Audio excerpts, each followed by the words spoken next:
Hi, today I'd like to talk about a medical problem that I encounter, something that's related with respiration. Quite a few years ago, I think about 10 years ago, um, I had this surgery to my nose. There was a doctor who believed I need to get a turbinate reduction. And so actually he proceeded to it. And the story behind was that actually it's pretty long time ago, 20 years or so. I had an accident. I just smashed into the car and my nose was crushed sideways. At that moment, very moment, I was just leaving 2 days ago afterwards to vacation, and I didn't came. That was my mistake. I didn't came back to the hospital to get my bones checked and fixed, put back by doctor, and I just stayed by like that. So because of that, for about 10 years, I had one side of the nose, which was the septum, the center cartilage was too close to one side, the left side, and I was basically breathing only on the right side. So I just stayed about 10 years like this, and then I had another blow to my face. I was just doing boxing, and something happened that caused the right side of the nose to get stuck. So at that point, I knew I needed to check the doctors and to fix this thing. So long story short, I just went to several ORL, I think it's ENT in English, doctors. I got lied a lot by them. So there was, I think it was about 6 or 7, which were really ENT doctors or specialists. None of them, with one exception, none of them admitted that I had an accident and that my nose, the bones inside the nose were crushed and that the air passage was diminished, reduced.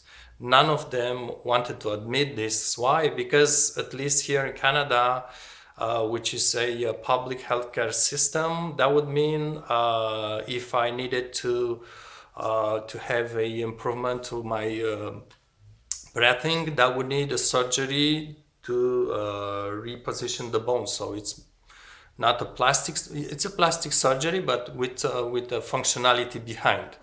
So they didn't want to do that. That's just the Canadian doctors who do this in probably more than needed. Oftentimes, they didn't want to go to such perhaps a larger surgery. So there's one doctor that suggested turbinate reduction.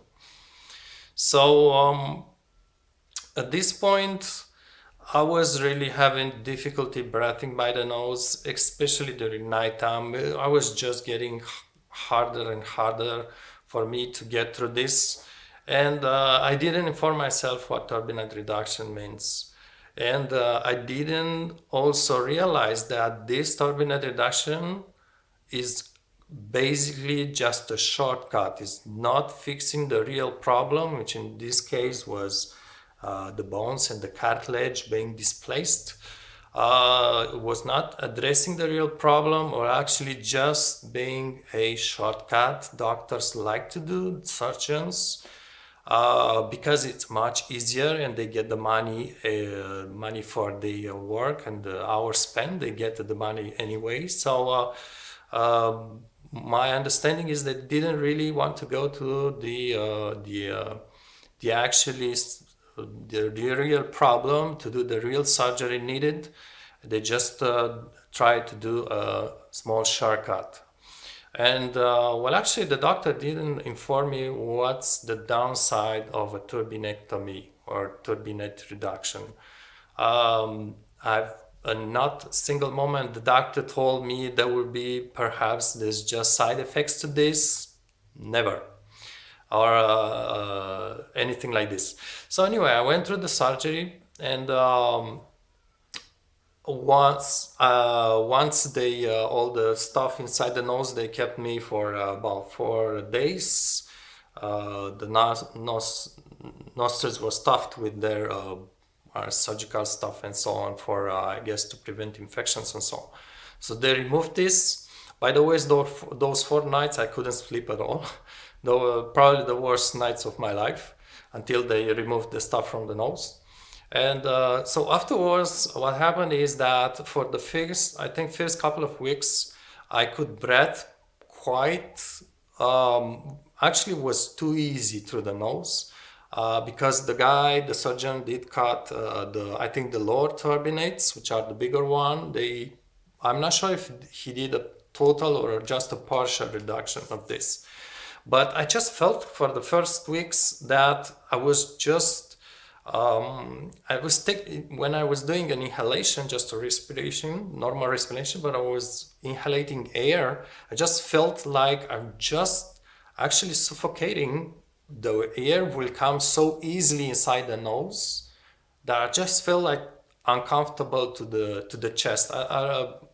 I can explain this later on. It's just the dysfunctionality of actually the muscles that cause the respiration. So I just felt for the few weeks, it's like actually I needed to stuff something to block the nostrils, just something like the stuff that put in your ears to like when you're sleeping, just to not hear any nose air plugs or something like this. I just needed to get something here in the front of the nostrils because the air I was inspirating,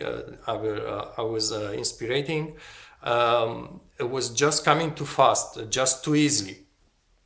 So for the first couple of weeks, I just felt like this, and then something happened. Before the surgery, I had really,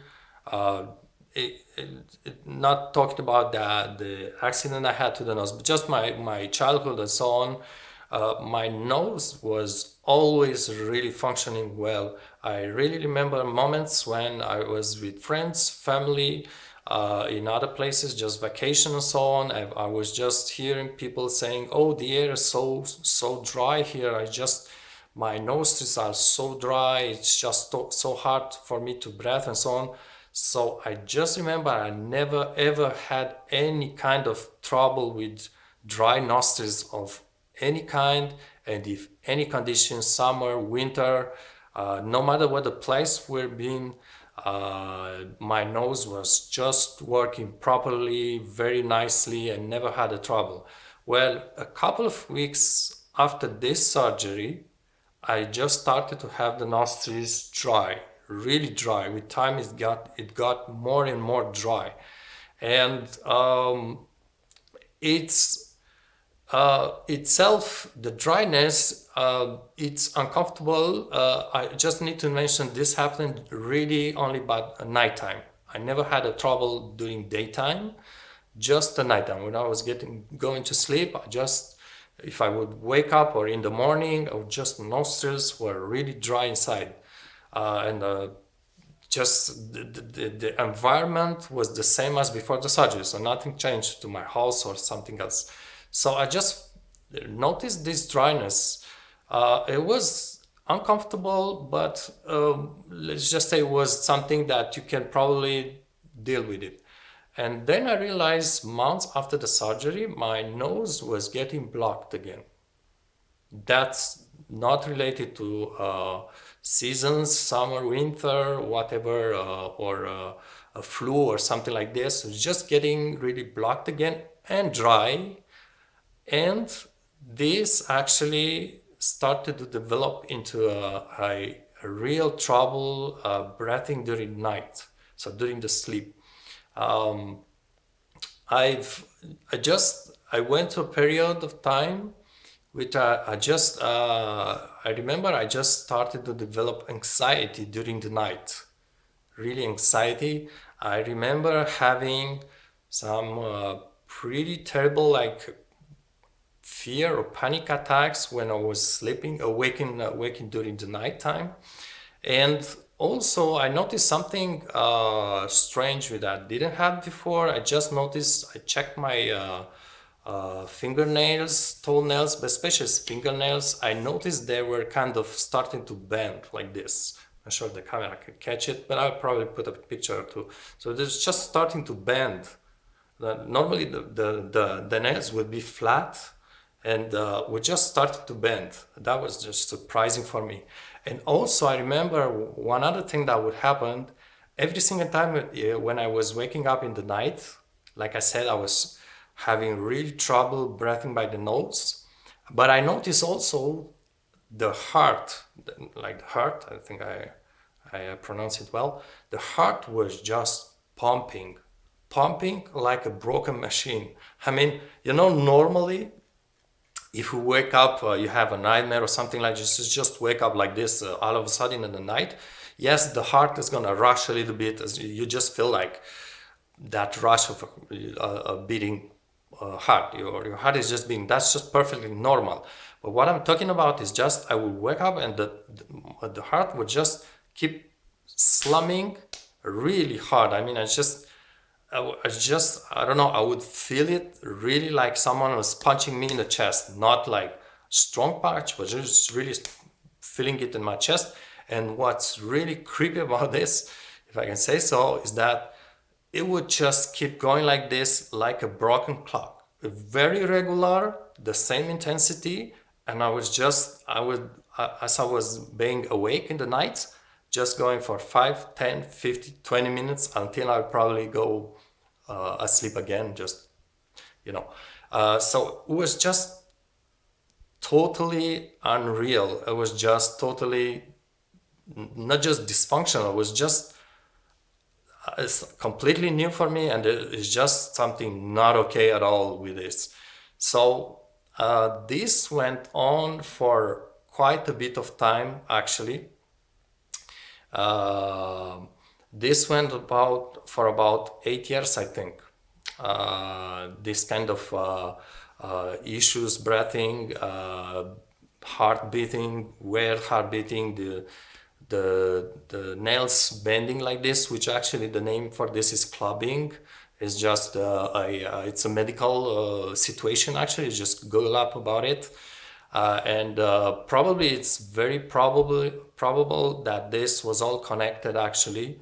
I will just probably add to this video at the very end my opinion of what happened actually after the surgery, why it's all this connected, the breathing, this condition of the nails, the heart beating, why, and anxiety as well, why it's all disconnected, what would be the cause for this. I'll just probably put this at the end of the video. But for now, I just been like this for about 8 years, which was, like I said, I don't know how to describe this. I just don't want to feel like to appear like I'm complaining about this. I was just it's a major struggle actually. It's something that would just it's like you're going to with your life is something is just stopping you actually. This is how bad, because actually it's not just the physical condition of the body, but you also don't really rest during the night. And I just want to talk about some detail about it. You don't really rest during the night, and probably the body actually is not taking that rest. It's just exhaustion after, if you live like this for months or for years, right? It's not normal. Other people just go to bed and they just have a rest, a good night rest for the night, and they just wake up freshened. They feel fresh and they go with their new day. But in the meantime, with this condition, one would just be like exhausted night after night. I mean, it's just, you need to have a very strong body actually to get through this. And speaking about sleep, also I noticed after the surgery, before the surgery, when I was, let's say, healthier, I just had these nights, I would just have these dreams. I mean, probably everybody has this, and it's just like dreaming. It's a very relaxing dreaming. I remember even in the morning, I think most of the dreams happen in the morning. I would just wake up with the impression that the dream will live to me, and I was just feeling these kind of emotions for a couple of, maybe the first hour in the day. This is how much the dreams were strong for me actually. That's how I am actually. But after this surgery, everything has vanished. All the dreams has gone. I would have really powerful nightmares, probably coupled with anxiety, and I would wake up afterwards. But the good dreams, the relaxing dreams, the beautiful dreams, the dreams that dream, if you can say so, completely gone, just vanished. So this is really, I mean, you realize then this is an important part for you, is this really helping your mind, probably relaxing and getting a good rest. But this is just a side of the story. So as the time came passed by, when I had this condition after the surgery, I tried to connect again with ENT doctors. I remember one night, this is very interesting because I read the story on Google. Was a blog about some guy who he got the same kind of surgery, the disturbing introduction, and there is this blog written by someone else, probably a friend of him, talking about the guy saying how much he was struggling after that surgery. And the guy was struggling for months, the guy was struggling for years, and nobody believed him. Actually, that's really strange part of the story. And the blog says at one point the guy would just wake up in the middle of the night. He went to a hospital to get attention because he couldn't do it. He just couldn't pass through that night, actually. And the doctors were just saying, no, we can't see anything. Your nose seems to be okay. I mean, the air passage is okay. So we can't do anything. And then the guy moved on, went out of the hospital. And I'm not sure if I remember right the blog or not, but he killed himself that night or 2 days afterwards, or something like this. And this is strange for me to read this because I've been to very similar situation. So there was this period when I was having so much trouble breathing through the night, and one night I was just.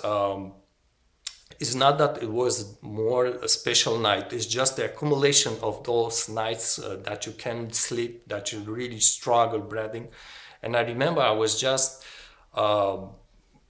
I cannot describe the words for it, but I was feeling like it's really a hell for me. Actually, I think the word says it, and I really remember that just went to just put the clothes on me, and I think it was 3 or 4 a.m. Right, really in the middle of the night, and I went to the emergency room, and I waited there for 2 hours, and there was this doctor. I mean, it's an emergency doctor, but yeah, anyhow, which doctors are not gods. That's for sure. I've learned this very well. So there's this doctor who looks to me, and I was really in a pathetic condition, mentally speaking and physically, but especially mentally. I was just fucked up. Sorry for the words. And the doctor just watches me, checks my nose, and she says, "Well, I cannot see really. I'm not sure what to do about you." And um, I don't know. Did you? She asked me. It was a lady. She asked me, "Did you happen something to your nose recently?" And I said, "Yes, I had a surgery. I don't remember the time. Probably 1 or 2 years ago. Before that moment."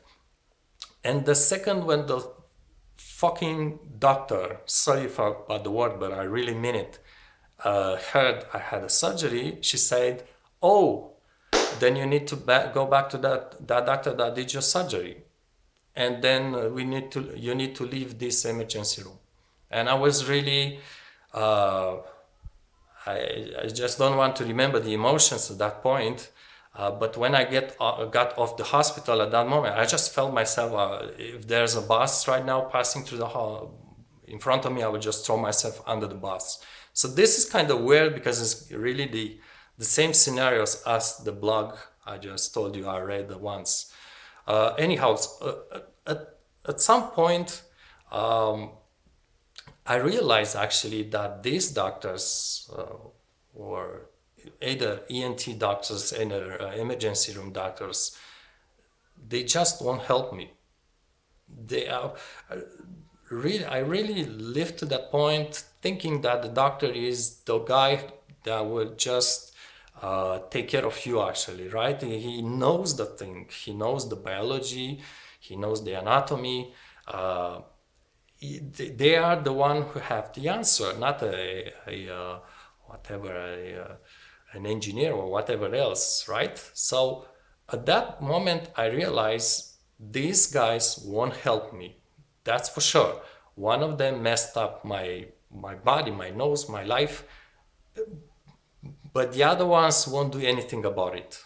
So at this point, I just sat myself and I just told myself, it's unfortunate, but the only one who can help you actually, it's yourself, it's me. So from this point, I started to just read a lot of on internet about similar situations and figuring out what can help me actually to improve a little bit my condition. I knew I cannot fix it, but just to improve it. So I went through several things. Yeah, I could probably, yeah, I could make just a short resume of this, a couple of things I've tried. One of the things I did is, and I keep doing this, is I stopped eating after about 6 p.m., 5 p.m. I noticed that not going to bed with a full stomach or so on, helps getting the sleep a little less, troubling and getting things a little bit better. This is one thing I did. I also started to sleep, but this is a bit uncomfortable and getting thicker, more thick pillow just to have the upper body staying on a just a little bit lift with respect with the rest of the body. This would probably get a little bit more flow inside the nose, blood flow, and will help probably with breathing through the night. I would just probably put just the medical aspect of this condition at the end of the video. I will just explain why. But this is a couple of things I did. Also, I started, that's funny because I noticed if I would eat citrus, just like oranges, in the afternoon or in the evening, that would really make me feel really bad during the night and during the day after. But the very last thing that I actually went to do is, and I will just put this at the end of the video, I just came to the conclusion that one of the things that will help is actually breathing humidified air. And in order to do this, I just built, if you can say so, a humidifying machine for me. This is just homemade, if I can say so, and I started to use this thing for about it's over 1 year now, maybe 2 years, and this I can say, and you will see this in the next part of the video. This helped me actually kind of, not gonna say survive, but this really helped me get through this situation. I mean, just breathing the humid air, I can say I would just make it bearable and make it I should say survivable. Actually, that's the word I don't want to say, but it's survivable. Actually, I just can live with this. I'm pretty sure actually the way the body have reacted had just suffered from that condition.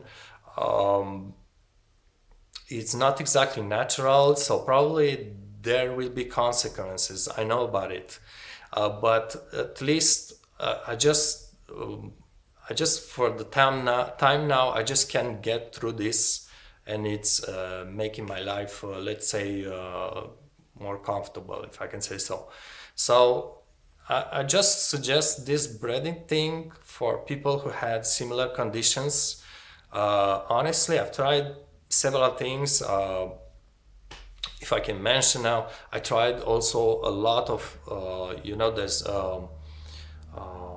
creams that you can put inside the nose. There are medication, there are naturist things like oils and stuff. I also used salted water, which I prepare myself with regular salt. I use this, and this helps actually, but it's just for a small time relief. It's just for maybe 30 minutes.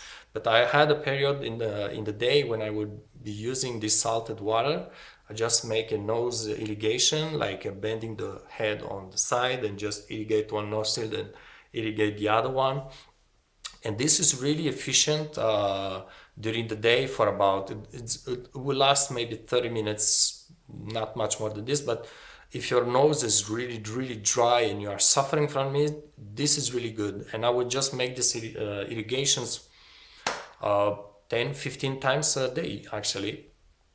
Even when I was outdoors or at some place, I would just had a small tube with me. I just made these kind of things, and this was really helpful. But since then, I just started to do this, to use this breathing machine through the night with an humidifier, and I can say this is not just by far the most efficient thing, but it's really it's just. It's a big help actually. There are a couple of things that are on the market. A couple of them are for the CPAP machines. It's the CPAP machine is something completely different. It's like it's like nose or breathing obstruction during nighttime. There are people who have I don't remember exactly the anatomy of it, but it's putting kind of a pressure in the lungs in order to help people breath, the people who had sleep apnea or something like this. So a CPAP machine has a humidifier in itself, but the CPAP concept in itself is not exactly what you need, right? It's not really something you can handle. I don't know. So it's I know there's another device on the market which is pretty expensive and has a tubing that goes inside the nostrils, and this tubing provide a really moist air, like a really humid air. I will put a link in the video description. I'm not sure how efficient this will be because most of the time when I sleep, when I have this humidifier mask on my mouth, on my face actually, I cover also the mouth because most of the time I will breathe by the mouth now. So but if you have the money, if you want, you can give it a try to that device which gives you humidifier air. But right now I'm just following this video with the description of that device. I made for myself a humidifier. Hi, so this is a humidifier I use during night sleeping. It gets me humid air with kind of a mist into this face mask. So basically this unit, this part was purchased from the store. It's just a home humidifier. It's not a model that is still selling in stores, but you can get another one and adapt it. And I've purchased this tube and face mask, which are medical parts off eBay, and I just it happened to insert it here very nicely. And I would just keep this mask over my face during the whole night sleep. And this is actually a mask that covers both the nose and the mouth, because the nose is blocked most of the time and very dry as well. So I would just breathe by the mouth and I would just get the humid air. Just to show how it makes the this mist kind of thing. Can be adjusted. Usually I would just put it at a level. This is just just to show the amount of mist I can get on this, but I will just adjust it to a level that it's enough for the breathing, but not too much. Otherwise, I would just get the face too much water on my face, so it's uncomfortable. Usually, I would also keep a towel on my pillow. And so yeah, this is how it works.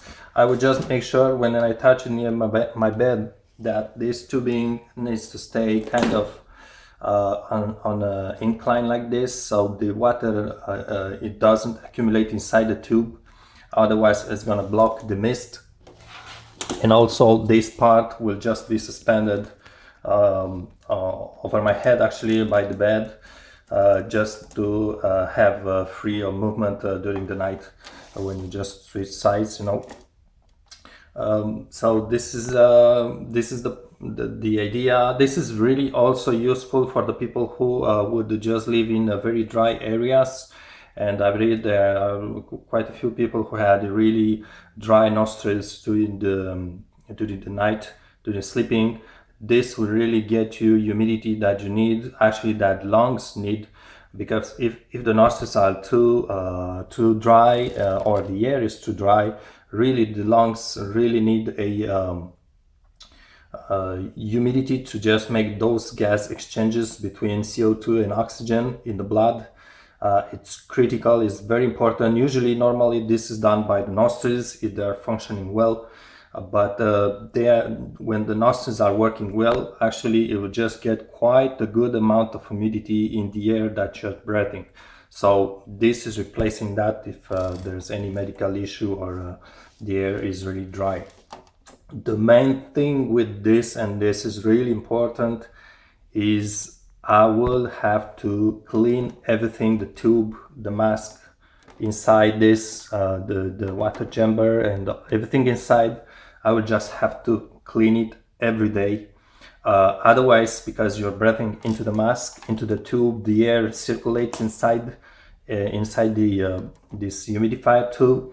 It will just get mold or something if you don't clean it every day, and that would be really bad for your health, actually, for your lungs, because it's a very sensitive part.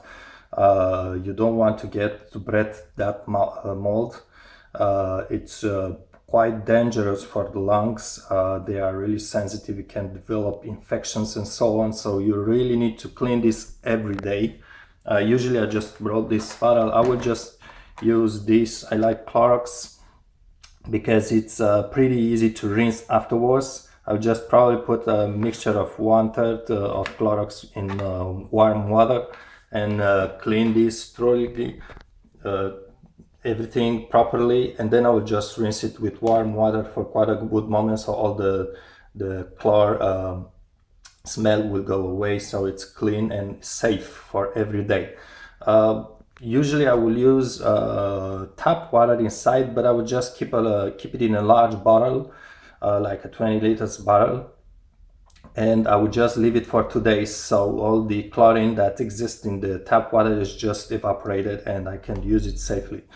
So it's pretty much useful, and you can probably find another model of humidifier and adapt it somehow. Yeah, that's pretty much it.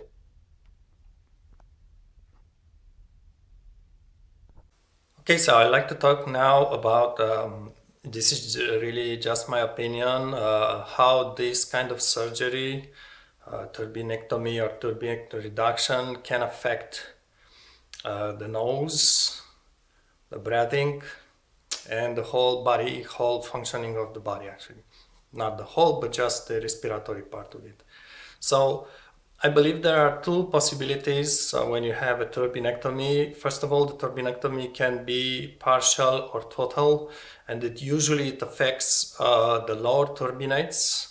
So in each nostril there are 3 layers of turbinates, upper, middle, and the lower one. The lower one being the larger one. That's why surgeons would prefer to attack the lower one, which if it's removed, it will create a larger passage inside the nose. So, as I said, the turbinectomy can be either partial or total. So I would just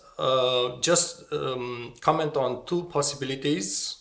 The first one is what I think it happened to me. It's that I'm not sure if I had turbinectomy partial or total, but what I think it happened is that the surgeon went through the nose mucosa.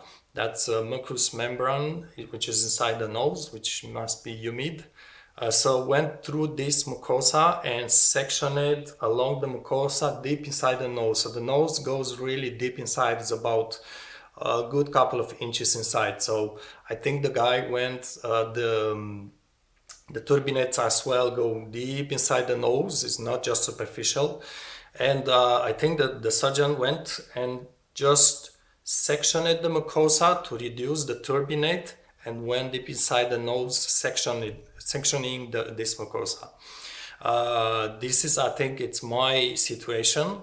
And then there is a second possibility is that a surgeon will do a complete turbinectomy, probably removing the whole lower turbinate on each side, usually on both sides. And this is what creates the condition called empty nose syndrome, ENS. I don't think I have that issue myself, but I will talk about it too. So I'll talk first about this thing that probably happened to myself and to other people. And then in the second part of this section of the video, I will talk about the empty nose syndrome, what may happen with those people. So start with the beginning. So I believe the surgeon that got into my nose, he caught, like I said, a membrane which is inside the nose. It's a membrane that covers all the nasal cavity deep inside.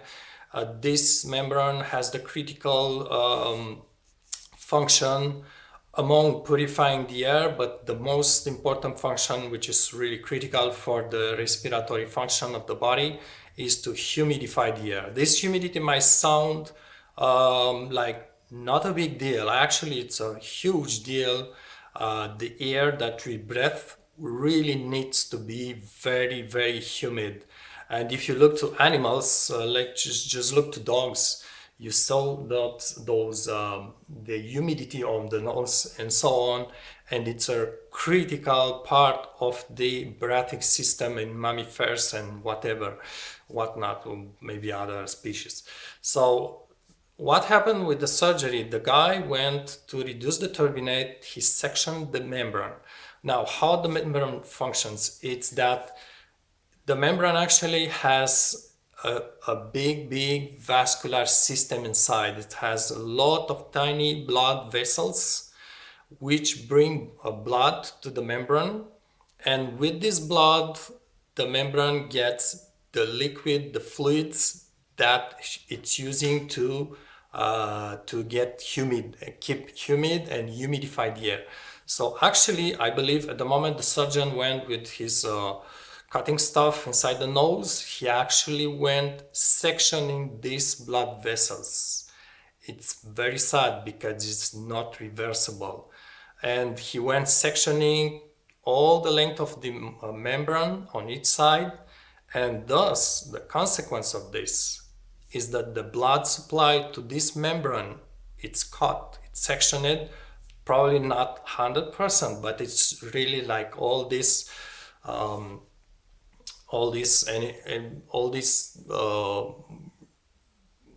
anyway, I don't get I forgot the word for it, but all these vessels cannot communicate with each other, so all this blood supply, it's really reduced, and the consequence of this, it's obvious the mucosa gets dry. It doesn't get wet, it doesn't get moist as before, so it's the whole functioning of it, it's really damage actually. And that's the reason why the air, when it's breathed, the air doesn't get the humidity it needs. Now there's a part in this, because I talk about this, the whole issue happening mostly during the nighttime. Why? Is because during the daytime, the way you are walking, the way you are standing, and the way you are being just awakened, the blood pressure, blood supply of the body, it's completely different than what happens during the nighttime. Nighttime, the blood, the heart and the whole body functioning needs to slow down. The blood pressure is, I guess, lower. The blood supply is lower to all parts of the body. So at that moment, what's remaining of the blood vessel inside the membrane of the nose, it's the blood circulation is much reduced at that point when you are just laying on the bed and sleeping and asleep. So this is why then at that point the whole issue with humidified air happens, and not necessarily during daytime. So this is just is just an explanation about this where the issue starts. Now, what happens actually when the air that's being breathed that goes inside the lungs is not humidified? Why is this so important actually? Because the lungs actually are just made of small spheres, which are surrounded by blood vessels, and the air will get into these spheres and will exchange gas. There's a gas exchange between the air and the blood. The blood will just remove the CO2, the dioxide, carbon dioxide from it, bring it to the air that is small, I think it's alveole in French, and the oxygen from the air that got into that small sphere gets into the blood. Or if that small sphere is not humidified properly, the gas exchange doesn't work actually. So that's the main problem of not breathing humidified air. When this gas exchange doesn't work, I believe it might not necessarily mean that the blood doesn't get enough oxygen. The blood may get enough oxygen, or at least close to enough. I think the problem, and that's just a logical deduction, I mean, the problem is that the blood actually cannot extract enough the carbon dioxide, the CO2. And this is actually could be well related with the state of anxiety, because anxiety is strongly correlates with the amount of carbon dioxide in the blood. So this may explain why, like I said, I felt anxiety through the night, and even I had panic moments, or strong anxiety moments when waking up through the night. So this is about what I believe it happened to myself, it happened to the body. Now there's another possibility, like I said a couple of minutes ago, about the empty nose syndrome, ENS, which happens to people actually who had complete turbinate removal, mainly is the lower one. This it may get along with the dry air also, but mainly when the surgeon removes completely the lower turbinate, it will cause the nose actually to have a very large air passage. So it may sound like a good thing, but it's a terrible thing actually. Why? Because for the lungs to function, to breathe air, to inspire air, this whole job is done by the diaphragm. The diaphragm is a big muscle under the lungs. It's just like sectioning the middle of the body, and this muscle pulls the lungs and compresses the lungs, so this way it's you are breathing. So what happens is that the way the body has been conceived is just genetical. The diaphragm actually needs to feel a force, needs to force actually on the lungs in order to get air into the body, into the lungs. So actually when you are taking air inside, when you breathe, you would take a deep breath, actually the diaphragm, it's lowering, but it needs to be pulling actually a little bit. It takes, the muscle needs to feel like it's something forcing. It needs to force a little bit when breathing this air. This is just the way the diaphragm works. It's related with, I don't know, maybe the nervous system or the brain.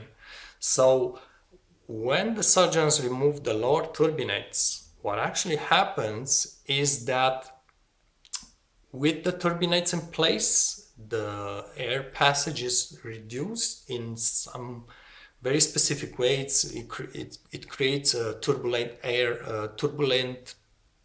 flow inside the nose. So if the turbinates are in place, this turbulent flow will cause this force, which causes the diaphragm to force when breathing. Where if the doctors reduce the lower turbinates, what happens is that this whole force thing disappears. In other words, the diaphragm, when the turbinates are reduced or removed, the diaphragm won't feel anymore this effort to breathe air. Won't feel anymore like there's is forcing to breathe air.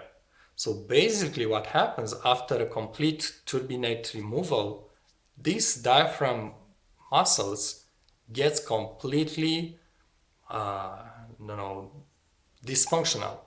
It's just, it doesn't feel that effort to breathe, so it gets dysfunctional. It is not the way the body was conceived to be working. So that's why the people who had complete turbinate reduction, they say they feel like they are suffocating. Actually, it's because this muscle and the nervous systems which operates the muscle, the diaphragm, it's completely, it doesn't understand what's happening. It's completely getting dysfunctional. It doesn't function the way it was used to function, to be functioning from the day you were born to today. So it's been like what, maybe 20 years, 30 years, 40 years, this muscle was functioning this way, and now all of a sudden it doesn't feel, it doesn't work the same way. It's completely different for it and for the nervous system, and this messes the whole way you feel this function of breathing. So this is why the people who had ENS struggle so much.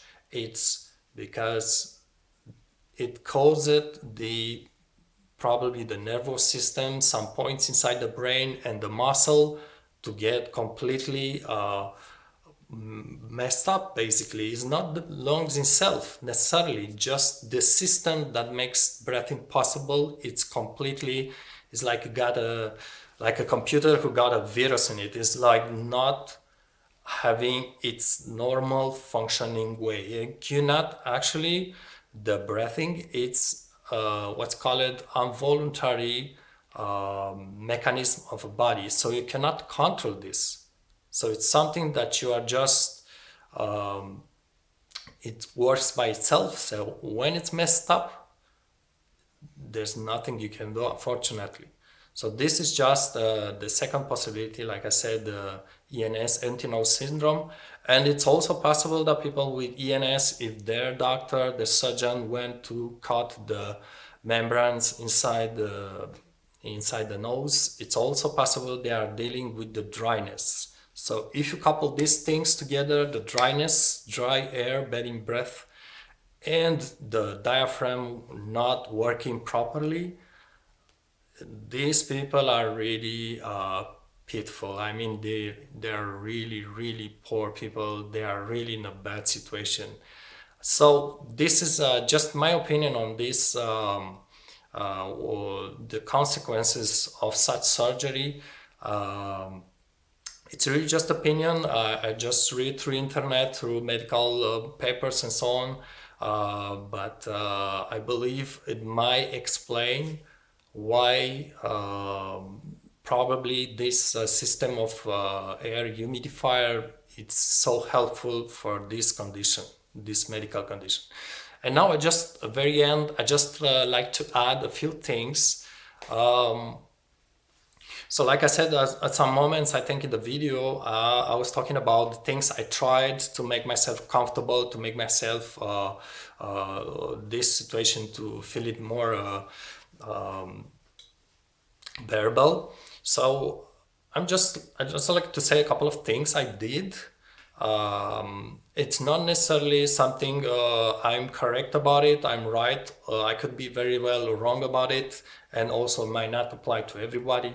But I think it's maybe good things to try. Maybe it's not big deal, and if you feel some relief from it, it's even better. So, like I said, the first thing, I'm not talking about the air humidifier now. I'm talking about a couple of other things. The first thing I was doing is that I went to, like I said, use saline water. I was using this at the beginning. I was trying to purchase this in the stores. You know, they sell this in the drugstores, these bottles and sprays and stuff. I didn't find them to work really well, so I started just to prepare it myself at home. I think I got a bottle of probably a juice, something with a small opening at the top, and I would just mix water, preferably tap. You can use tap water, but I'd like to let it sit for 1 or 2 days, so there's no chlorine inside at all. And then I would just mix this water with some salt. I didn't use table salt. Actually, I was just using cooking the maybe the rawest salt that you can find in a store, something that wasn't treated or in a natural stores, maybe natural product stores. And I would just mix salt with water. The amount, I cannot just give an example, but it's just about the way you feel inside the nose.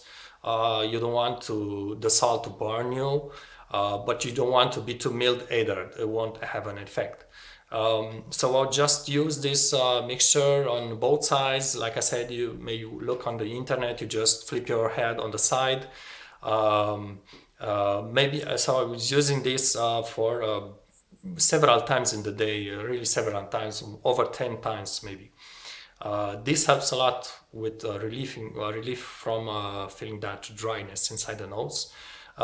Usually when I will do some such irrigation, I would just do it, then wait for maybe 5 minutes, and then I just feel a lot of secretion inside the nose. I will just blow my nose at that point, and then the nose would be less dry for a couple of maybe 30 minutes, maybe 1 hour.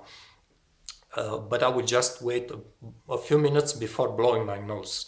And one more thing I want to add is that depending the how much you flip your head on the side, how much you bend your neck, you may get water inside the first portion of the nose.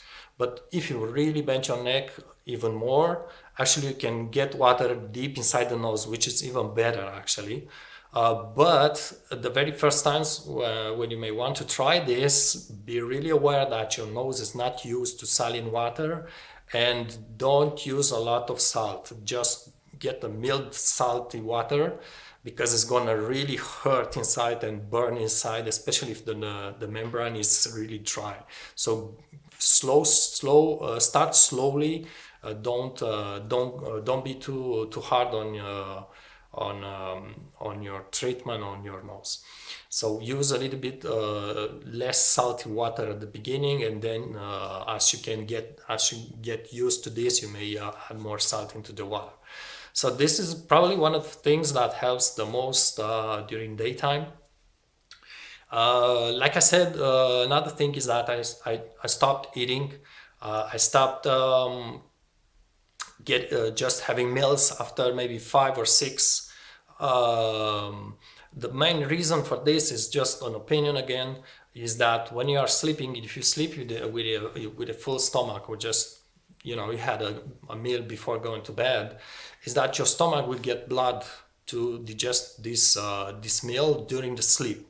So this causes, at least that I believe, may cause the blood getting into the stomach to just process the food, and this way is that most, or at least more blood from from your body goes towards the stomach, which causes the blood from the nose to the blood flow from the nose to diminish even more. That's just, it may be true, it may be wrong, I don't know, but just what I'm thinking. Like I said, other things, I stopped eating citrus, like oranges, grapefruits, whatever. So I stopped eating this because I really felt, especially after the middle of the day, so in the afternoon, evenings, because I really felt it was, I don't know, it would make me feel really, it was just a bad physical feeling in the day after or even the night. So I just cut this. I'm not sure what's the reason for this. Maybe, like I said, the C vitamin or something else inside the fruits was causing some reaction, whatever. But I just stopped getting this. One other thing I did, and this may seem a little bit, I don't know, I may be completely wrong, but I really noticed that when I was drinking milk during the day, during that night, that specific night, the nose will felt even more stuffy than before, even more blocked. So actually, I just had to cut through the milk too. I would just probably get some milk in the morning, but not afternoon, not in the evening.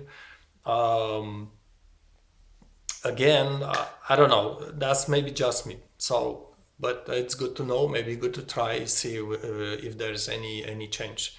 So yeah, I think that's pretty much it. Yeah, I forgot to mention about a sleeping on a thicker, taller pillow. Um, this is, I've heard what people with who live in dry areas or with sinusitis and stuff like this get some relief. So you may want to try this. The explanation of this might be that because the trunk and the head are just at the upper level with respect from the rest of the body, maybe the heart will just need to pump blood into the upper body with a little bit more pressure, which will bring more flow inside the nose during the night, which will cause the nose to be a little less dry. Just a personal explanation. I'm not sure if it's true or not, but it may help, although it's not exactly comfortable to sleep on a tall pillow. So that's pretty much it. That's my opinions, my experience. I really made this video in a hope it may help some other people get into the same or similar situation. Just make comments, subscribe if you want. But yes, I wish you good luck and give your own feedback on this.